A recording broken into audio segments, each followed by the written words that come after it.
Hi, this is Gail with Beaded Jewelry Diva, and today we are going to be doing some more wire weaving. This is going to be an intro class. I'm just going to explain how to do each one of these wire weavings, and each one of them uses 3 base wires. Now again, this is not a project video. This is an intro video to get you familiar with the different weaves that we'll be using in later project videos. So I will show you how to do each one of these, and then at the end I'll show you some projects, some design ideas to go ahead and get your imagination going with. So if you enjoyed today's video, please go ahead and give it a thumbs up, and if you didn't already subscribe to my YouTube channel, I hope you'll do so. Let's go ahead and get started with our weaving. We're going to need some wire. I am using, for my base wires, I am using 16 gauge copper. You can use 18 gauge if you want to, if you don't have any 16 gauge on hand. For my for my weaving wires, I'm using some artistic wires, 26 gauge. I'm using a turquoise color so you can see the weaving pattern better. Normally I weave in like another copper or silver or something like that, but this shows up on camera a whole lot better. So go ahead, get your supplies, and let's get started. Okay, this one is a modified sumac. What I've got is my first base wire. I've got my weaving wire that I'm going to go over it 3 times, and this is mainly to secure the wire to the base, the weaving wire to the base. So I've got 3 wraps.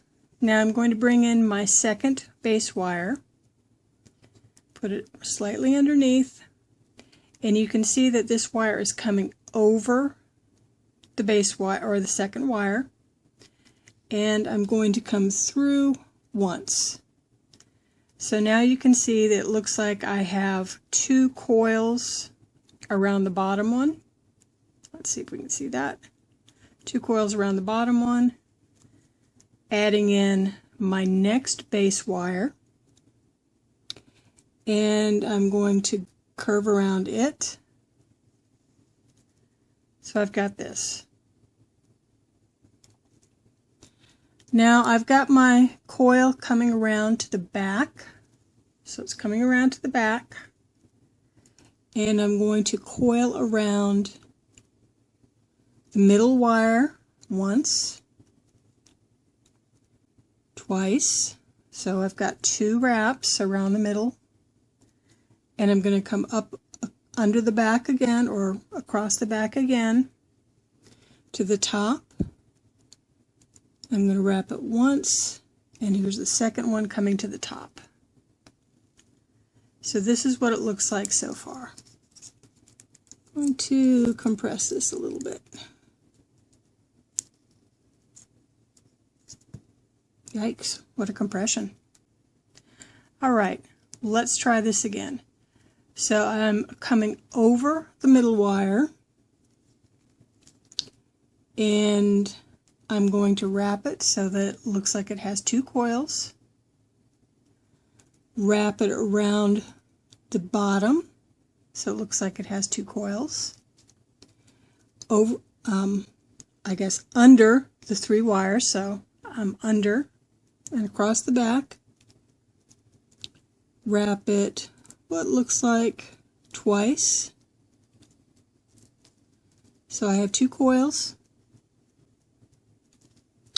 and then over the top again. One more time, a little faster, and then I'll show you what a more completed example looks like. So again, I'm wrapping twice around the middle wire. So I've got 2 wraps around the bottom wire, coming up between the top and the middle wire. So it looks like 2 coils. And then for the top again. So this is pretty much what it looks like, and it more or less looks like the same on the front and the back. You'd see it a little bit more if I had more coils on this. But this is the basic weave, and let me show you an example of this. Here is an example of a modified sumac weave, and this is a nice weave. It's rather dense, but it's great when you want a background wire. Say, for example, if you're doing a layered weave or layered freeform, this makes a wonderful background, and it's also very pretty all on its own. The only thing is since the wire weaving is so tight, it doesn't do curves as well as some of the other wires. Now, the second weave is a variation of the modified sumac, and I wanted you to see what it's like when you have more than 3 wraps. So I've got 5 wraps, as you can see, on the top, and I'm going to do 5 wraps through the middle wire. So 1, 2, 3, 4, 5. Adding in the third base wire, and 5. So 1, 2, 3, 4, 5.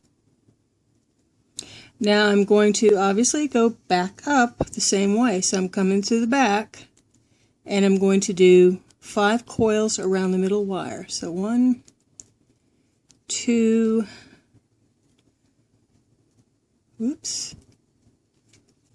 3, 4, and 5, and these wires are getting awfully close together. So 5, and then back up again over the top 5 times. So 1, 2, 3, 4, and 5.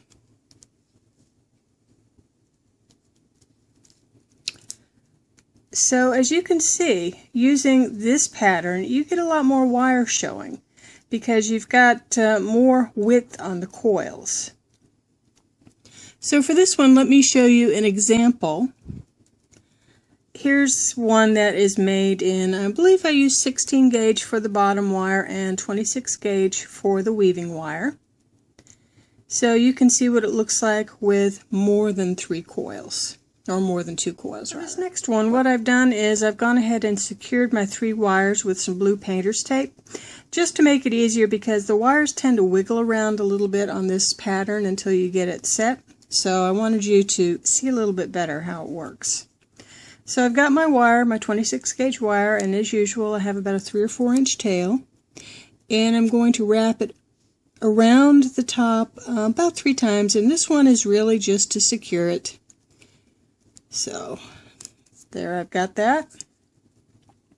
Now what I'm going to do is I'm going to wrap it around, and I'm going to open these a little bit more. I'm going to wrap it around both the top and the middle wire 3 times. So 1, 2, 3. So let's see if we can get that in focus. Okay, there you see it. 1, 2, 3 around the top and the middle wire. Now, what I'm going to do is I'm going to go down below the bottom wire. So I'm not going to go above, I'm going to go below. And I'm going to wrap it 3 times up between the bottom and the middle wire. So 1, 2, 3. So this is what it looks like so far. Now you can see my wire is coming out the back. So what am I going to do? I'm going to wrap it over the top. And again, I'm going to wrap around the top 2 wires 3 times, or rather the top and the middle wire 3 times. And again, I'm still in the back and I'm bringing it down and over the bottom and the middle wire. So you can see that it creates this rather interesting pattern. So you've got it going 2 to the top and then 2 to the bottom. You have a little bit of wire that's showing in between all these. And I'm going to do this one more time, and then I'm going to show you the back because that gets interesting, I think.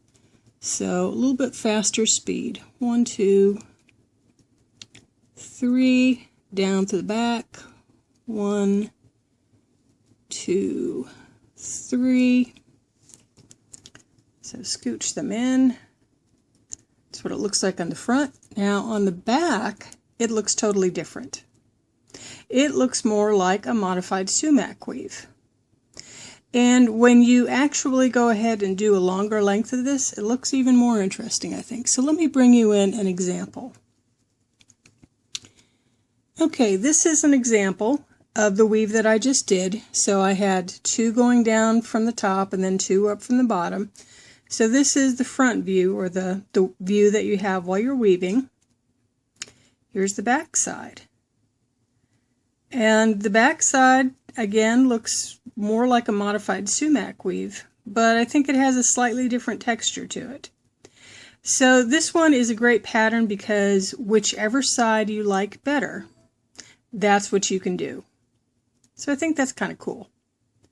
This is actually one of my favorite weaves these days. So here's our next weave. So I've gone 3 times around the top coil. And now I'm going to do my standard modified sumac around the middle. So I've got 3 coils here. 2, 3. 3 around the bottom. 1, 2, 3. So pretty familiar territory so far. Now what I'm going to do is I'm going to wrap around all 3 wires 5 times. So 1, 2, 3, 4, 5. Compress these in a little bit. Around the back, up to the top, and I'm going to repeat. So 5 or 3 coils around the top. And here's a hint. I like to do my compressions after I've done my 5-wire weave. Usually I'll do it like right at this point. I will go ahead and take my pliers and do a compression. See, I'm using pliers for a change on this one. Okay, so I've done that, and I think that gives a slightly better compression. So again, 1, 2, 3. 1, 2, 3. Now if I really want to make sure I've got it compressed well, I'll do it after all 3 of these as well. And then 1, 2, 3, 4, 5. I don't like to compress after these 5 wires because I think it's too easy to get it messed up. The 5 wires can easily wrap over each other or something. So I think it's always best to do it after, at the very least, after you've done these coils. So then go through and compress. Now let me show you what this looks like when you've got a few more weaves done. So you can see I didn't quite compress this as much. And what I have is, I think I actually used, instead of 3, I think I used actually 4 coils on this one. But I still have the 5. And you can see that this ends up being a little bit more open and airy. So that's this one. Here's the last weave for today. We're starting out with 3 coils around the top wire. This is really just to secure it. So what we're going to do is we're going to wrap 3 times around the top and the middle wires. 1, 2, 3. Now I'm going to go through, I'm going through these 2 wires, so it's just like I was wrapping again. And this time I'm going to come back through the top, between the top and the middle wire, and I'm going to wrap around the base wires, the bottom 2 base wires 3 times. So this kind of looks like one of our other weaves so far. Now what we're going to do is we're going to wrap 3 times around all 3 wires. 1, 2, 3. Then I'm going around and I'm starting back with the top 2 wires. So 1, 2, 3. And then here's where I'm going to go through and compress.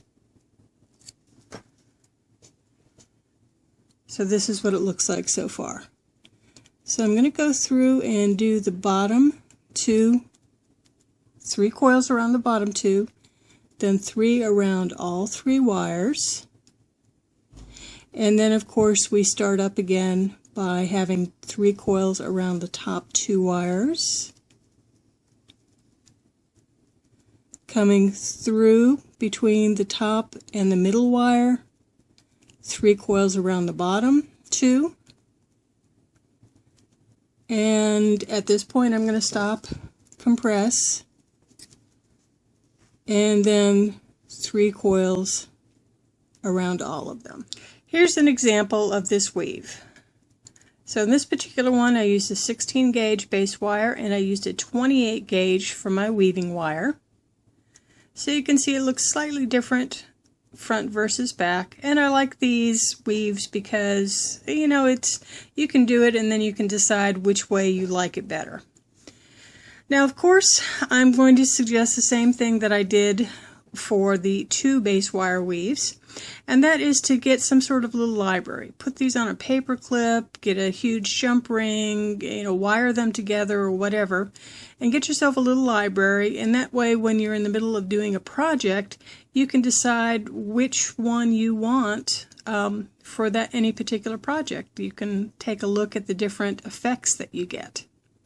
Alright, let's take a look at some applications for some 3-wire applications for what you can do with weaving 3 base wires. This is just like a cuff bracelet. I made this with a 16 gauge base wire, and then I believe probably a 20, well, I'm not sure if it's a 26 or 28 gauge weaving wire, but this is strong enough that after you wear it for a while you don't need a clasp or anything like that. It pretty much stays in place. I think I may end up doing some sort of tutorial on this one. Here's another example. It's using I think 20 gauge for the base wires and probably 28 or 30 gauge for the weaving wires. But again, the basic thing is 3-wire weave, and I've got something similar, and this one is also a 3-wire weave. And what I've done is you can also start with a 3 or 4 wire weave and then migrate to a 2-wire weave, or add in or subtract some as you like. And again, 3 base wires. I think I was using like, oh boy, a real light gauge for this one. So you can see that those are some applications for the way that you can do these. So, you may be thinking, okay, wire weaving's great, but what can I do with it? Well, you've seen it, and I will be doing some tutorials on some actual projects as well. Well, that's it for today. I hope you've enjoyed today's video. If you have, please go ahead and give it a thumbs up. If you don't already subscribe to my YouTube channel, I hope you'll do so, and I'd love to see you back over on beadedjewelrydiva.com. So this is Gail signing out, saying happy weaving. Bye.